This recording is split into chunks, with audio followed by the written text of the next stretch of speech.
अमावस्या की रात थी। गांव के खेतों से गुजर रही सड़क सुनसान थी और दूर कहीं से एक कुत्ता रो रहा था। हवेली के खंडर के पास से गुजरने वाला कोई भी व्यक्ति उसकी दीवारों से आती सिसकी सी आवाज को सुन सकता था। गांव वाले कहते थे कि ये हवेली श्रापित है। 100 साल पहले एक बार यहाँ एक नवाब रहता था जिसका खून उसी के परिवार में किया था। तब से हर अमावस्या को हवेली में एक प्रेत आत्मा भटकती है, अपने कातिल का इंतजार करती हुई। लेकिन अर्जुन को इन बातों पर विश्वास नहीं था। एक 28 साल का जर्नलिस्ट जो दिल्ली से आया था, उसने सोचा कि ये एक परफेक्ट स्टोरी होगी उसके ब्लॉग के लिए। गांव की दांत कथाएं, उसने सोचा, लोगों को पसंद आएंगी। उसने अपना कैमरा, टॉर्च और एक छोटा सा रिकॉर्डर लिया और हवेली की तरफ चल दिया। अर्जुन गांव के आखिरी घर से आगे बढ़ा जहां एक बूढ़ी अम्मा ने उसे रोका। बेटा, वहां मत जाओ, वो हवेली खाली नहीं है, उन्होंने चिल्लाकर कहा। अर्जुन हंस पड़ा। अम्मा, ये सब अफवाहें हैं, मैं बस एक स्टोरी के लिए फोटोज लेने जा रहा हूं। बूढ़ी अम्मा ने सिर्फ सर झुकाया और अपने घर के अंदर चली गई। हवेली का दरवाजा पुराना और भारी था। जब अर्जुन ने उसे धक्का दिया तो एक लंबी करहने वाली आवाज गूंजी, जैसे कोई पुराना शीशा टूट रहा हो। अंदर का माहौल ठंडा और डैम्प था। दीवारों पर पुराने पोर्ट्रेट्स लटके हुए थे जिनके चेहरे घिसते हुए दिखते थे, लेकिन उनकी आंखें अजीब तरह से जिंदा लगती थी। अर्जुन ने अपना कैमरा निकाला और फोटोज लेने लगा। ये जगह सच में क्रीपी है, उसने अपने रिकॉर्डर में कहा। तभी एक हल्की सी सिसकी उसके कानों में पड़ी। वो रुक गया। हवा होगी, उसने खुद को समझाया।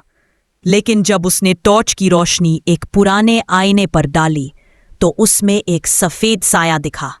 एक औरत, लंबी चोटी वाली, जिसका चेहरा नहीं दिख रहा था। अर्जुन का दिल जोर से धड़का, लेकिन जब उसने दोबारा देखा तो आईना खाली था। अर्जुन ने सोचा कि उसका दिमाग उसके साथ खेल रहा है।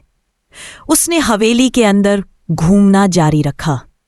एक पुरानी स्टेयरकेस के पास उसने एक डायरी देखी जिसमें लिखा था, मैं जानता हूं उन्होंने मुझे क्यों मारा, लेकिन मैं उन्हें कभी मुआफ नहीं करूंगा। डायरी के आखिरी पन्ने पर सिर्फ एक शब्द लिखा था, श्राप। अब अर्जुन को थोड़ी सी घबराहट होने लगी। उसने अपना रिकॉर्डर ऑन किया और बोला, यह जगह सच में कुछ अजीब है, शायद यहां कोई है। तभी स्टेयरकेस के ऊपर से एक ठंडक भरी हवा का झोंका आया और उसके साथ एक आवाज, अर्जुन। वो पलट गया, लेकिन वहां कोई नहीं था। कौन है? उसने चिल्लाकर पूछा। जवाब में एक औरत की हंसी गूंजी जो इतनी ठंडी थी कि अर्जुन के रोंगटे खड़े हो गए।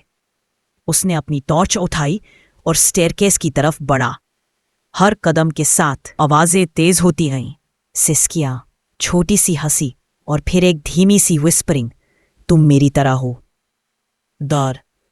स्टेयरकेस के ऊपर एक बड़ा सा हॉल था जिसमें एक पुराना फनूस लटका हुआ था। अर्जुन ने देखा कि फनूस धीरे धीरे हिल रहा था बिना किसी हवा के। उसने अपना कैमरा उठाया, लेकिन उसकी स्क्रीन पर सिर्फ स्टैटिक दिखा। तभी उसके पीछे एक साया उभरा।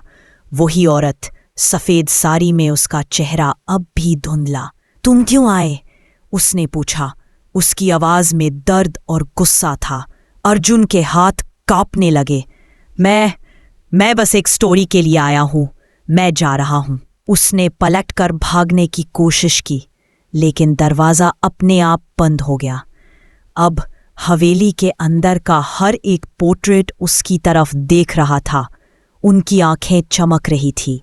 औरत का साया उसके करीब आया। तुम मेरी तरह हो, उसने फिर कहा। तुमने भी अपनों का खून किया है। अर्जुन के दिमाग में एक पुरानी याद फ्लैश हुई। एक एक्सीडेंट जिसमें उसकी बहन की मौत हो गई थी। वो उसके साथ कार में था और शायद उसकी गलती थी। उसने इस बात को कभी एक्सेप्ट नहीं किया था, लेकिन अब उसका दिल धड़क रहा था। नहीं, मैंने कुछ नहीं किया, उसने चिल्लाकर कहा। औरत हंसी। तुम झूठ बोलते हो, जैसे मैंने बोला था। उसने अपना चेहरा अर्जुन के करीब किया और तब अर्जुन ने देखा वो औरत उसकी बहन जैसी दिखती थी। अर्जुन के पास कोई जवाब नहीं था। उसने अपनी आंखें बंद की और चिल्ला दिया, मुझे माफ कर दो। जब उसने आंखें खोली तो हवेली खाली थी। साया गायब हो चुका था, लेकिन दरवाजा अब भी बंद था। उसने अपना रिकॉर्डर चेक किया।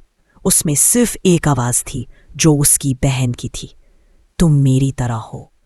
अर्जुन हवेली से निकलने में कामयाब हुआ, लेकिन जब वो गांव वापस आया तो उसने देखा कि गांव वाले उससे अजीब नजरों से देख रहे थे। बूटी अम्मा ने कहा, हवेली ने तुझे छुआ है बेटा, अब तू उसका हिस्सा है। अर्जुन ने अपने कैमरा में देखा। उसकी सारी फोटोज खाली थी, लेकिन एक फोटो में एक साया था जो उसके पीछे खड़ा था, उसकी बहन का चेहरा लेकर। अर्जुन वापस दिल्ली नहीं गया। वो गांव में ही रहने लगा, हवेली के करीब। लोग कहते हैं कि हर अमावस्या को वो हवेली के पास चला जाता है, जैसे कोई उसे बुला रहा हो। हवेली के श्राप ने उसे अपना बना लिया था और शायद वो अब कभी आजाद नहीं होगा। वीडियो पसंद आए तो दोस्तों के साथ शेयर करें और चैनल को सब्सक्राइब जरूर करें।